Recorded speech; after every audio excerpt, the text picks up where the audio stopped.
бұрын ұнаған нәрсе қазір неге ұнамайды?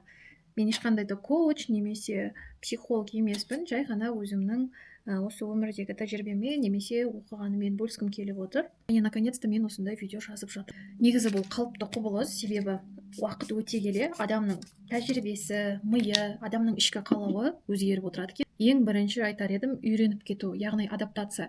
Мысалға, бір жұмысқа кіргеннің өзінде бастапқы кезде бір ерекше сезім болады, соны бір үйреніп алғанша қызық болып тұрады, ал үйреніп алғаннан кейін немесе күнделікті барғаннан кейін уже эмоция адамда азая бастайды.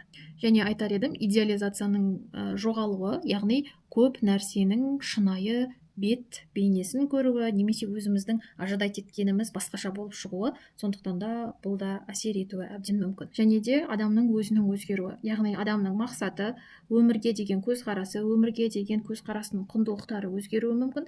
Яғни бұрынғы кезде қызық болса, қазір мүлдем ол қызық емес, және де тіпті болмаса адамның хоббиі де өзгеруі әбден мүмкін.